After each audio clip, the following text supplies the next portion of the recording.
ரங்கா, அம்மா கூப்பிட்டுக்கலாமா? யாரோட காலடி? ஏதோ சிங்க நடந்து போன மாதிரியா இருக்கு. சகதி காலோட யாரு உள்ள வந்தா? அப்ப வேணா ஒண்ணு செய்யலாம். நம்ம ஜிலவை கூட்டி வந்து மோப்பு முடிக்க வச்சா அது ஆளை கரெக்டா கண்டுபிடிச்சு கிடைச்சிரும். கூட்டிட்டு வரட்டுமாமா? சட்டா அப்ப தொடச்சாது விடுறோமா? போ உள்ள.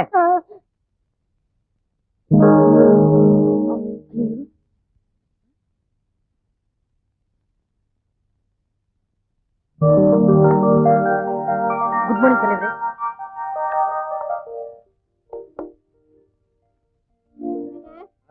என்ன பண்ணிட்டு இருக்கீங்க? இன்னும் 5 நிமிஷம் தான் இருக்கு. 8:30 மணிக்கெல்லாம் நம்ம டைனிங் டேபிள்ல இல்ல. அப்புறம் உங்க அம்மாவுக்கு நான் பதில் சொல்லவே முடியாது. ஐயோ, இந்த நேரம் பார்த்து ஜிப்பு தகராறு பண்ணுது. என்னங்க ஜிப்பு போற வழியில போட்டுக்கலாம் வாங்க. தைய கட்டு வந்துடுறேனே. என்ன ஒரு நாளைக்கு தை இல்லன்னா என்ன இப்போ? வாங்க. காக்கா மாதிரி பறக்கறிய. ஒருவேளை பட்டி கிடக்க மாட்டியா? உடம்பு குறையாதா? நான் டிஃபனுக்கு காக்கா மாதிரி பறக்கறேனா? டிஃபன் இல்லனா பரவாயில்லைங்க. ஆனா உங்க அம்மா பாக்க பார்வை இருக்கே. சாம அமெரிக்காரியா போய் செட்டில் ஆயிலாம் போடு. எங்க அம்மா அங்க வந்து படுத்துவா. குழந்தை எங்க? குழந்தை மீனா போயிட்டா. வாங்க. இன்னைக்காவது ஒரு கேஸ் கிடைக்காது போயிடுமா? பாத்துருவோம். ஐயோ, அம்மா டைனிங் டேபிள் வந்திருப்பாங்களே. Meena, good morning. பாட்டி சொல்லிருக்காங்க.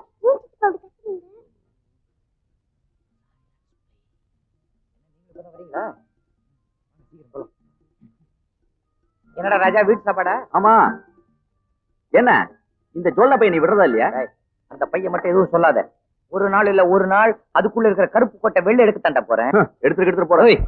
சட்டம் எப்படிப்பட்டது, அதுல எவ்வளவு ஓட்டை இருக்குன்னு எனக்கு தான் தெரியும். நீ என்ன பிரேம் போடுறவரா?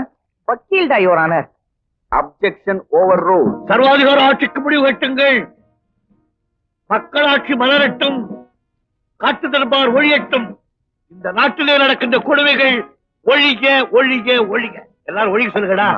அண்ணையா பூட்டோ மகள் அறிக்கை. சத்தம் போட்டு பேசாதீங்கப்பா, பம்புல மாட்டிக்க போறீங்க. போடா புட்டாள், நான் வீரன்டா, சுதந்திர வீரன்.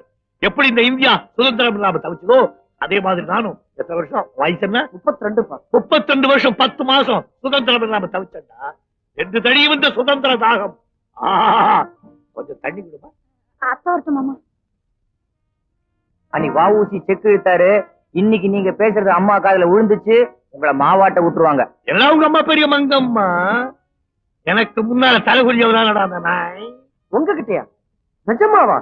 எப்பப்பா? நான் தாலி கட்டும் போதே அன்னைக்கு ஒரு நாள் தலை குனிஞ்சாங்க. சரி, அப்புறம் என்ன? அப்பா குனிஞ்சதெல்லாம் நிமிரவே இல்லையே. நான் பெரிய வேட்டைக்காரன்டா. என் குறியில இருந்து யாரும் தப்ப முடியாது. துப்பாக்கி எடுத்து குறி வச்சேன்னா குறி வைக்கிற இடத்துல உங்க அம்மா இருக்கிறாங்க. ஒரே அடி சொட்டாய் உங்க அம்மா டாவ். அப்பா, அம்மா அம்மா பெரிய துல்லானா மோகனாம்பாள். அவளுக்கு பக்கத்துல உட்காந்து தாதசுவாசி பண்ணுச்சு. அவ கிடக்கல நாய் நாய் நாய் நாய் நாய் நாய். என்ன ஒரு டிக்கெட் குறையுது? நான் போய் கூட்டிட்டு வரேன். வேண்டாம், யாரும் கூப்பிட வேண்டாம். தானா வரட்டும். இன்னைக்கு அவருக்கு டிஃபன் கட்.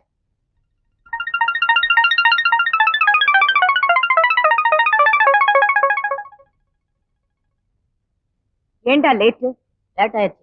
இனிமேல் லேட்டா வந்தா உனக்கு டிஃபன் கிடையாது. உட்காரு. ஏண்டா தலைவாரிக்கல? வாரிட்டு தான் வந்தேன். பின்ன ஏன் கலைஞ்சிருக்கு? வாரி விட்டு கலைச்சிட்ட. ஏன்? ரஜினி ஸ்டைல். சாப்பிடலாமா? அதுக்கு முன்னால ஒரு பிரச்சனை இருக்கு. பெரிய பிரச்சனை என்ன? சட்ட சமயம் நடக்குது, அப்புறம் பேசி தீர்த்துக்கோமே. இல்ல, இப்பவே பேசியாகணும். என்னம்மா? யாருடைய காலடையாளம்? ஏண்டா வீட்டை சுத்தமா வச்சுக்க தெரியாது? யாரா செருப்பு மாட்டி சேர்த்த வச்சுக்கிட்டு உள்ள வந்தவன்? ஐயோ, நான் இல்லப்பா. அப்பா, நானும் சின்ன முன்னாடி இல்லப்பா. யாரு இல்லையா? அவங்களையும் கேக்குறீங்க. யாரோட காலடையாளம் எனக்கு நல்லா தெரியும். சொல்லு, யாரா இருந்தாலும் கொன்னுடுறேன். எழுந்திரீங்க. யாரு? எழுந்திரீங்கன்னா இப்படி வாங்க. அது மேல காலை வைங்க. செருப்பு காலோட வைங்க.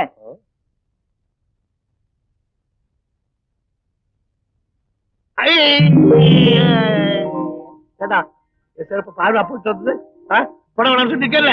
நீ போட்டியா? நான் தான். அது காலையில தோட்ட வேலை செஞ்சுக்கிட்டு இருந்தேன்னா வயிறு சரியில்லை, கையோட காலோட வராப்புல இருந்தது. இங்க ஓடி வந்தேன், அப்படி ஆகி போச்சு. அப்படி முறைச்சு பாக்குறேன். தண்ணி கொண்டாட சொல்லு, நானே தொடச்சிடுறேன். டேய் தண்ணி கொண்டாங்கடா. வேண்டாம், நீங்க போய் உட்காருங்க, நானே துடைக்கிறேன். அது எப்படி? யார் தப்பு செஞ்சாங்களோ அவங்க தான் தண்டனை அனுபவிக்கணும். அதான் நம்ம வீட்டு பழக்கம். அதிகமா பேசாதீங்க, போய் உட்காருங்க.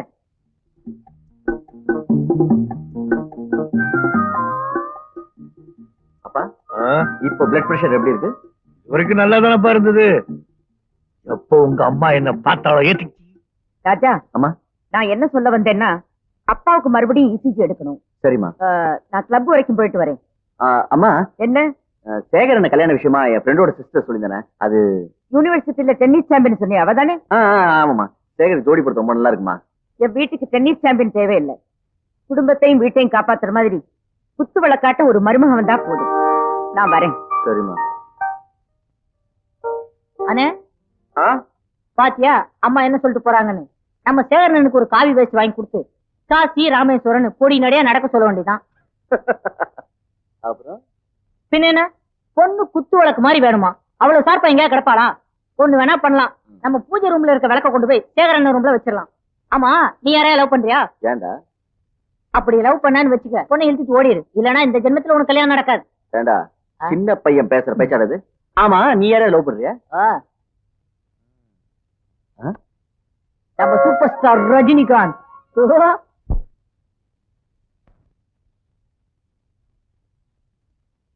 என்னங்க, நான் லேடிஸ் கிளப் வரைக்கும் போயிட்டு வரேன். ஓஎஸ் ஓஎஸ் எல்லாத்தையும் நான் கவனிச்சுக்கிறேன். நீ கவலைப்படாம உன் வேலையை பாரு. நான் சொல்றத கொஞ்சம் கேட்டுக்கிறீங்களா? சொல்லுமா, சொல்லு. நீ சொல்றத கேட்டு கேட்டுதான் ஆயுசே முடிய போதே. சொல்லு. நான் வீட்டுல இல்லைங்கிறதுக்காக மறுபடியும் நீங்க காஃபி குடிக்க ஆரம்பிச்சாதீங்க. வந்து நேத்து தொண்டை ரொம்ப கரகரப்பா இருக்கிறதுக்காக சூடா டிகிரி காபி போட்டு சாப்பிட்டேன். தப்பா? ஆமா, தப்புதான். இனிமே தொண்டை கரகரன்னு இருந்தா என்கிட்ட சொல்லுங்க, நான் மருந்து தரேன். காஃபி குடிக்காதீங்க. தப்புதாம்மா, தப்புதான். கன்னத்துல போட்டுக்குவா. கிண்டலா பண்றீங்க?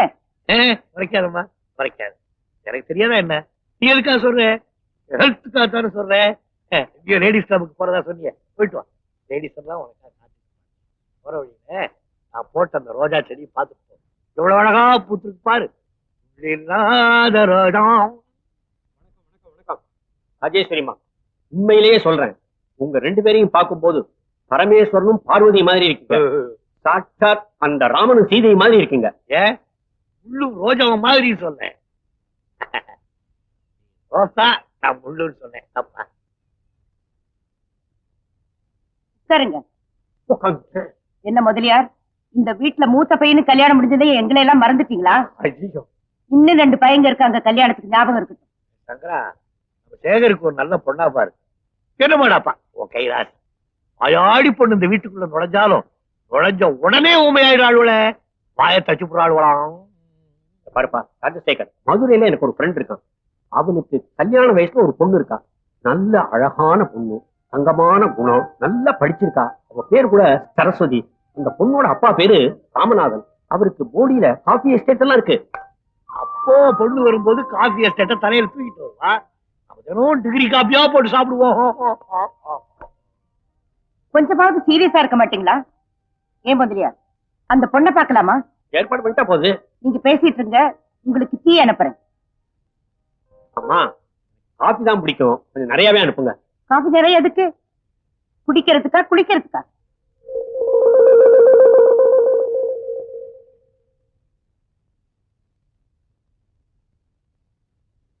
ஆமா சங்கரா, நீ சிகரெட் பிடிக்கிறத விட்டுட்டேன்னு சொன்னாங்க, உண்மைதானா? அது எப்படிப்பா நான் சிகரெட்டை விட முடியும்? சிகரெட் என்ன விட்டாதான். நான் நம்ப மாட்டேன். நீ சிகரெட் பிடிக்கிறத விட்டுட்டேன். நீ நம்பாட்டா போயேன். அப்பா சிகரெட் அம்மாவதுக்குள்ள ஒண்ணே பாவு தெரிஞ்சுன்னா என்ன கொண்டுடுவாங்கப்பா. ஒண்ணே ஒண்ணுதான். ஒண்ணே ஒண்ணுதான். நான் தரமாட்டேன்பா. கொஞ்சம் கமலாட்டு பரதேஷ். ஜெகன், என்னடா அது புது பழக்கம்? எக்ஸசைஸ்மா, கைய கால உதறனா உடம்பு ஸ்ட்ராங் ஆகுமா. எங்க ஸ்கூல்ல பிடி மாஸ்டர் சொல்லி கொடுத்தாரு. எதையுமே ஒழுங்கா செய்யறது இல்ல, எல்லாத்துலயும் அறகுறை. இப்ப நான் சொல்றத கவனமா கேளு. என்னம்மா? நாளைக்கு நீயும் உங்க அப்பா எல்லாரும் சேகரண்ணாவுக்கு பொண்ணு பார்க்க மதுரைக்கு போறீங்க. ஆனா நானும் சேகரண்ணாவும் வரப்போறது இல்ல. ஏமா, அண்ணன் என்ன பாவம் பண்ணுச்சு? கட்டிக்க போற பொண்ண அண்ணன் தானே முக்கியமா பாக்கணும். சரி, பொண்ணு பார்க்க போற இடத்துல மாப்பிள்ளை எங்கன்னு கேட்டா என்ன பதில் சொல்றது? அப்படி அவங்க கேட்டாங்கன்னா, எங்க அண்ணன் ஒண்ணும் பொண்ணு பாக்குறதுக்கு அலையறவர் இல்ல, எங்க அப்பா பார்த்தாலே போதும்னு தைரியமா பதில் சொல்லணும். சொல்லிடுறேம்மா, இதெல்லாம் கரெக்டா சொல்லிடுறேன், நீ கவலையே படாத. பொண்ணு பார்க்க போற இடத்துல ஸ்வீட்டு காரம் காஃபின்னு கொண்டு வந்து வைப்பாங்க. உங்க அப்பா அதை பார்த்ததும் பாஞ்சாலும் பயவாரு. அவரை எதையும் தொட விடாம பாத்துக்கணும். நீ கவலை விடுமா, அவர் நான் கவனிச்சுக்கிறேன். அப்புறம் பொண்ணை நல்லா பார்த்துட்டு வந்து என்கிட்ட சொல்லணும். ஓகேமா. சிகரெட் அப்பா மேல சிகரெட் புகையப்படாத மாதிரி நான் பாத்துக்கிறேன். அவ்வளவுதான் எனக்கு வேணும். என்ன சார், காஃபி டீ நிறைய குடிக்கிறீங்க போல இருக்க. காப்பியாவது அரப்பியாவது காரு போட்டு கொடுக்குறான். சாப்பாட்டு விஷயத்துல நான் யாரையும் நம்புறது இல்லை டாக்டர். எனக்கு தேவையான நேரா தோட்டத்துக்கு போறது, என் இஷ்டப்படி உரத்தை கொட்டிக்கிறது. தோட்டத்துக்கு போய் பூச்செடிலாம் இருக்குல்ல, அது குறை வேணும் இல்ல, பக்கத்துல உட்காந்து உரம் போடுறேன். ராஜா, அப்பாவுக்கு வழக்கமா கொடுக்க மருந்துகளை கொடுத்துருங்க. மத்தவங்களா நீங்க செக் பண்ணிக்கங்க. நான் கொஞ்சம் வெளியே போயிட்டு சார். செவரை வச்சுதான் சார் சித்திரம் வரையணும். அப்படிங்களா? உங்க உடம்ப நீங்க ஜாகிரதையா பாத்துங்க. அப்படிங்களா? நீங்க வாங்க. அண்ணே வா, உங்க அண்ணியா உட்காருங்கடி மழமழான்னு. பாரு பாரு. மறுபடியும் சிகரெட் பிடிக்க ஆரம்பிச்சாச்சா? அம்மா இல்லம்மா. எங்க கைய காட்டு. கைய மஞ்சளா இருக்கு. ஏன் மஞ்சளா? ஒருவேளை மஞ்சள் காமாலியா இருக்குமோ டாக்டர்? டேய், சிகரெட் குடிக்கலன்னா கையேண்டா மஞ்சளா இருக்கு? ஒருவேளை மஞ்சள் தேய்ச்சி குடிச்சியா? ஆமா, மஞ்சள் தேய்ச்சி குடிக்கல. டேய், சிகரெட் பிடிக்கிறது தப்புன்னு அந்த பெட்டி மேலே போட்டிருக்காங்க. அப்புறம் ஏன் சிகரெட் பிடிக்கிறீங்க? அம்மா பேச்ச கேளு, சிகரெட் பிடிக்காதே. நான் சிகரெட் குடிக்கிறது இல்லப்பா. அப்பா, நீ ஒரு அப்பா அப்பான்னு கூப்பிடுறதுனாலதான் இந்த வீட்டுல ஒரு அப்பா இருக்கிறதே ஞாபகம் வருது. அடிக்கடி கூப்பிடுறாமானே. எப்பா, கவர்மெண்ட்ல கல்லு சாராயம் எல்லாம் குடிக்கிறான்னு சொல்றாங்களே, அப்பயும் இதெல்லாம் விக்கிறாங்க. இப்படி தாண்டாமானே, இந்த மாதிரி ரொம்ப பேர் மேடையேறி பேசுனாங்க. அவங்க எல்லாம் சேர்ந்துதான் சாராய வியாபாரமே நடத்துறாங்க. அப்ப நான் அரசியல்வாதி ஆயிட்டுமா? ஆயிடு, நம்ம வீட்டு திண்ணையிலே ஒரு சாராய கடை வச்சிடலாம். இத வரமுறையே கிடையாது. எந்த பையன் வேணாலும் எது வேணாலும் ஆகலாம். ஆயிடு. பாத்தீங்களா, பக்கத்துல அந்த பிளாக் மாலி வாயிலே சிகரெட் கையிலே கோலி. இதான் ஐயா தோட்டத்துக்கு தண்ணி ஊத்துறதா? அந்த பிளாக் மால் இங்க மினி வாட்டல் நடத்துறான். முட்டை பிரியாணி சிக்கன் எல்லாம் ஐயாவுக்கு. கொண்டு வந்த பாத்திரம் எல்லாம் அவனுக்கு. வீட்டுல பாத்திரம் காணாம போனா எல்லாம் என்ன சந்தேகப்படுறாங்க. எதுக்கும் பாத்திரத்துக்கு நாளையில இருந்து என் பேரை போட்டு வைங்க. உங்க பேரை போட்டு வைக்கலாம், தப்பு இல்லை. வாங்கோ. என்ன இது? நீலி. அம்மா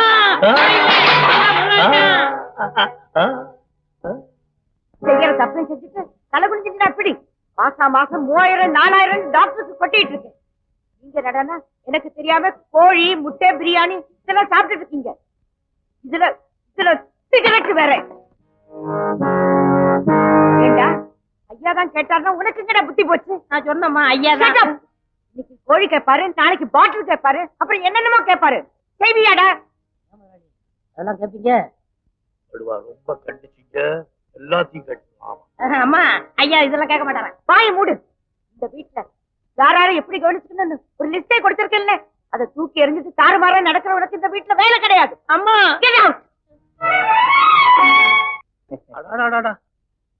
எனக்கா வீட்டு சமயக்காரன் பரவாயில்லப்பா.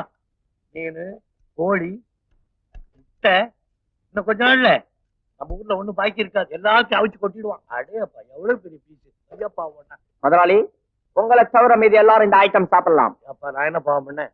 வாழ் வாழ். என்னது தகராறு? உங்க ஆச்சம் வந்தாச்சோ? கேப்ப கூழு உப்பில்ல, மோரு உப்பில்ல, தொட்டுக்க கீரா என்ன இல்ல உப்பில்ல. எதிரி அது இல்லையா? ஆமா. எப்படி சாப்பிடுறது? Madam order. வள்ளி, டாக் ஜிலோக்கு சிக்கன் குருமால நெய் ஊத்த மறந்துட்டேன், போய் ஊத்திட்டு வா. ஏய், எனக்காக நான் சம்பளம் கொடுத்த முதலாளி, எனக்கு உப்பு இல்லாத கூழு, இந்த வீட்டு நாய்க்கு சிக்கன் குருமால நெய்யா? ஓ மேடம் ஆர்டர். இன்னும் என்னென்ன ஆர்டர் கொடுத்திருக்காங்க? காலையில ஒரு டம்ளர் பால், அதுவும் சர்க்கரை இல்லாம. 8 மணிக்கு ரோட்டி பார்லி தண்ணி, அதுவும் உப்பு இல்லாம. அதுக்கப்புறம் லஞ்சுக்கு கேப்பக்கூழு வேக்காடு தண்டி கீரை, அதுவும் உப்பு இல்லாம. 4 மணிக்கு கேப்ல ஹார்லிக்ஸ் கொடுக்க சொன்னாங்க. நைட்ல 2 சப்பாத்தி தொட்டுக்க பருப்பு சட்னி, அதுவும் உப்பு இல்லாம. ரிலாக்ஸா இத சாப்பிட சொன்னாங்க. என்னடா அது? தெரியல, மாத்திரை அப்பப்ப சாப்பிடணும். Madam order. நான் என்ன சாமியாரா வியாதியஸ்தனா? எனக்கு இருக்குடா இதெல்லாம். இதுக்கு மேல நான் பேச மாட்டேன். Madam order. யார் யாருக்கு என்னென்ன எப்பப்ப கொடுக்கணும்னு மேடம் என்கிட்ட ஒரு இன்டர்வியூ கொடுத்திருக்காங்க. கிஷ்கும்பா. என்ன பாக்குறீங்க? சாப்பிட வேண்டியதானே? இது எப்படி சாப்பிடுறது? வாயில நுழைஞ்சாதானே சாப்பிடுறதுக்கு. வாயிலே நான் கையை பிடிச்சி உள்ளே திரிக்க சொன்னாங்க மேடம் புறப்படுவாரா சார்? நல்லா சமைச்சுக்கிட்டு இருந்தோம், வெளியே அனுப்பிச்சிட்டு எவனோ உருப்படாத நாயை கொண்டாந்து வச்சிருக்க. நாய் நாய். அப்ப ரங்கா நீ எங்கடா போனேன்? அட என் கண்ணே ரங்கா ரங்கா.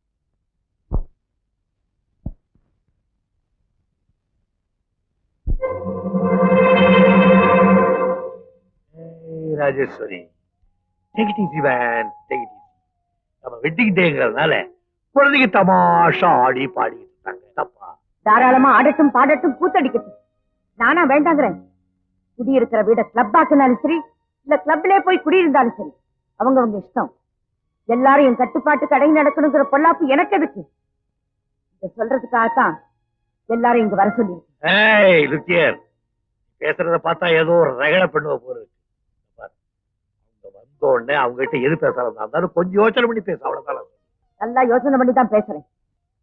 நீங்க போலாம். ஓகே, அப்புறம் நான் என்ன சொல்ல போறேன்? Go ahead.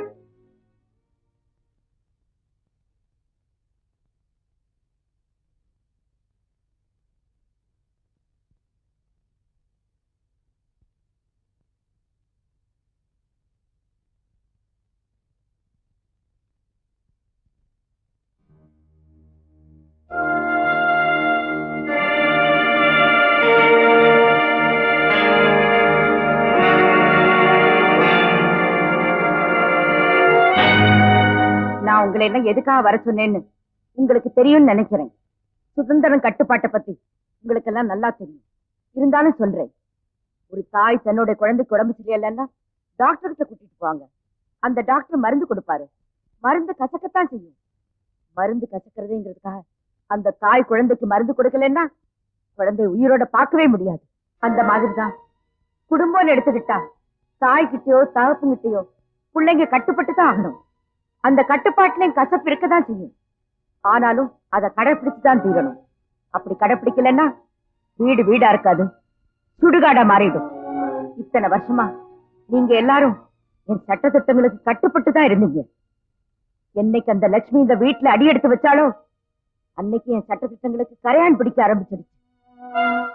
ஆரம்பத்துல அது ஒரு சின்ன தீப்பொறி தானேன்னு நினைச்சேன். ஆனா அந்த சின்ன தீப்பொறி இந்த வீட்டையே கொளுத்திடுமோன்னு பயந்துதான் நான் ஒரு முடிவுக்கு வந்திருக்கேன். என் வீட்டுக்குள்ள என்னையே எதிர்த்து போராட தயாராயிட்டீங்கல்ல? ஏண்டா, நான் உங்களுக்கெல்லாம் என்னடா தப்பு செய்தேன்? இன்னொரு இன்கம் டாக்ஸ் ஆபீசரா, இன்னொரு வக்கீலா, இன்னொரு டாக்டரா இந்த சமுதாயத்துல தலை நிமிர்ந்து நிக்க வச்சேனே, அது தப்பா? சொல்லுங்கடா. இனிமே நீங்க என்ன வேணாலும் செய்யலாம். இந்த வீட்டையே கிளப் ஆக்கலாம், சீட்டு விளையாடலாம், சிகரெட் பிடிக்கலாம், டான்ஸ் ஆடலாம். அதுவும் ஒருத்தருக்கு ஒருத்தர் பிடிக்கலன்னா இந்த வீட்டை 4 பேரும் 4 பங்கா பிரிச்சிடலாம். நீங்க என்ன செஞ்சாலும் சரி, இனிமே நான் வாயே திறக்க மாட்டேன். நீங்க இன்கம் டாக்ஸ் ஆபீசர் சார். உங்களுக்கு எவ்வளவு இன்கம் இருந்தாலும் அதுல பாதி சீட்டாட்டத்துக்கும் சிகரெட்டுக்குன்னு போயிடும். நான் உங்களை கண்டிக்காம இருந்திருந்தா ராத்திரி சாப்பாட கூட கிளப்லயே முடிச்சிருப்பீங்க.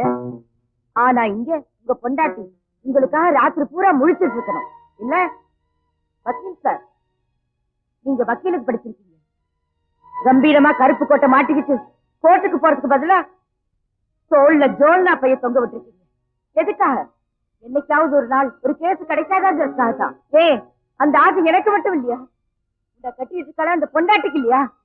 ஆனா நீங்க சட்ட புஸ்தகத்தை தொடறீங்களோ இல்லையோ, சிகரெட்டை தொட ஆரம்பிச்சிட்டீங்க. தினம் தினம் கோர்ட்டு வாசப்படி வெடிக்கிறீங்களோ இல்லையோ, கிளப் வாசப்படி வெடிக்கிறதுக்கு தவறுதே இல்லை. ராஜா, நீ டாக்டர் தானே, கொஞ்சம் யோசிச்சு பாரு. உங்க அப்பாவுடைய காபி பழக்கத்தையும் சிகரெட் பழக்கத்தையும் நான் கட்டுப்படுத்தலைன்னா இன்னைக்கு உங்க அம்மா பூவோடையும் பொட்டோடையும் முன்னால நின்று பேசி இருக்க மாட்டான். பேசி இருக்கவும் முடியாது.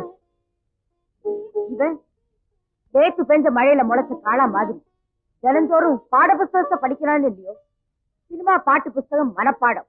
ரஜினி ரஜினி ரஜினி, எல்லாரும் ரஜினி ஆயிட முடியுமாடா? ஆண்டவன் அவனவனுக்கு எழுதி வச்ச அரிசிதான் அவனவனுக்கு கிடைக்கும். இப்படி நான் கட்டுப்பாடோடு இருக்கும்போது இப்படி இருக்கீங்க. அந்த கட்டுப்பாடே இல்லைன்னா நீங்க எல்லாரும் முச்சந்தில நிக்க வேண்டியதுதான்.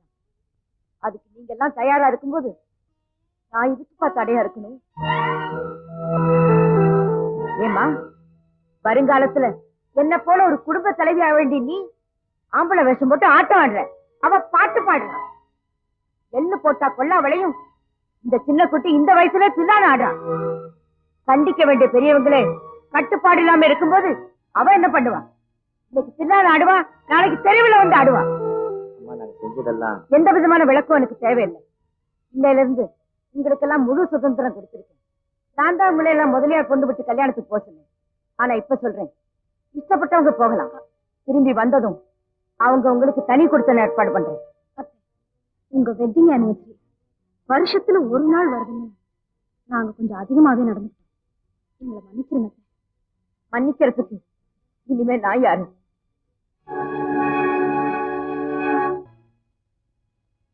திருப்தியா, நீ இப்ப பேசுறதெல்லாம் சரிதானா? அந்த குழந்தைய அழ வச்சு பார்க்கணும்னு எத்தனை நாளா நினைச்சிட்டு இருந்தேன். இந்த வீட்டுல யாரும் குழந்தைங்க இல்ல. நல்லது எது கெட்டது எதுன்னு தெரிஞ்ச பெரியவங்க தான். ஏன் எல்லாரும் கட்டுப்பாடு கட்டுப்பாடு நினைக்கிறேன்? இந்த வீட்டுல எல்லாரும் நீ சொல்றபடிதான் நடக்கும்னு நினைக்கிறேன் இல்ல? அப்படி ஒண்ணு இப்ப நான் எதிர்பார்க்கல. அப்போ இவ்வளவு நாளா நீ பெத்த குழந்தைகளை ஏன் என்னையும் அடிமையா தானே நினைச்சுக்கிட்டு இருந்தேன்? ஏன் இப்படி கத்துறீங்க? கத்துவேன், அப்படி தாண்டி கத்துவேன். 32 வருஷமா வாய மூடிட்டு பேசாம இருந்தேன். ஏன்? இந்த வீட்டுல நிம்மதி இருக்கணும். 32 வருஷமா நீ செய்த சர்வாதிகாரத்தை எல்லாம் பொறுத்துக்கிட்டு இருந்தேன். ஏன்? பொண்டாட்டியோட வார்த்தைக்கு நாம மரியாதை கொடுத்தாதான் மத்தவங்க நம்ம மதிப்பாங்க. ஆனா நீ நீ சீ. ஒரு நாள் அந்த 1 மணி நேரம் இந்த குழந்தைகளா சந்தோஷமா இருந்தாங்கிறத மனசு வச்சுக்கிட்டு இந்த குடும்பத்தையே காய்க்க பாக்கிறீ பாரி. நான் இப்படி எல்லாம் நடந்துக்கலன்னா இந்த வீட்டுல கட்டுப்பாடு இருக்குமா? கட்டுப்பாடு பெரிய கட்டுப்பாடா? கட்டுப்பாடு நீ போட்ட கட்டுப்பாட்டு இவ்வளவு நாளா நான் பைத்தியக்கார ஆஸ்பத்திரி இருந்த மாதிரி இருந்தேன். பாலைவனத்துல அனாதை அந்த மாதிரி இருந்தேன். ஏய், யார வேணாலும் திட்டு, பிள்ளைகளை திட்டு, அடி, உதை, என்ன வேணாலும் செய்.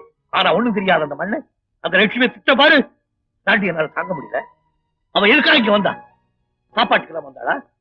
ஏய், இந்த மாதிரி 10 பேர் அவங்க அப்ப விலைக்கு வாங்குவாண்டி. ஏதோ அக்கா வீட்டுல நிறைய கூட்டம் இருக்கு, சந்தோஷமா சிரிச்சுக்கிட்டே இருக்கலாம். நீங்க வந்தா அவளுக்கு என்னன்னு உனக்கு தெரியுமா? அவ எதுக்காக சுதந்திரமா வாழலாம்னு நினைச்சுட்டு வந்தா தெரியுமா? தெரிஞ்சிருந்தா அவளை நீ வீட்டை விட்டு விரட்டிருக்க மாட்டேன். அவளுக்கு என்னன்னு எனக்கு தான் தெரியும்.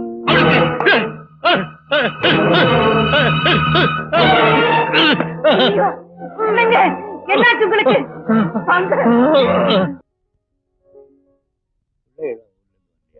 இன்னைக்கு வந்துருவாங்கன்னு லட்சுமி சொல்லிக்கிட்டு இருந்தா. நான் லட்சுமி விளையாட்டு பிள்ளையா நினைச்சது எவ்வளவு பெரிய தப்புன்னு இப்பதாங்க புரியுது. இந்த 3 நாளா அவ உங்களுக்கு செஞ்சிருக்கிற சேவை பார்க்கும்போது நான் கூட அப்படி செஞ்சிருக்க முடியாது. பாவம், ராத்திரி பகலா தூக்கம் இல்லாம சாப்பிடாம உங்க பக்கத்திலே இருந்து பாத்துக்கிட்டு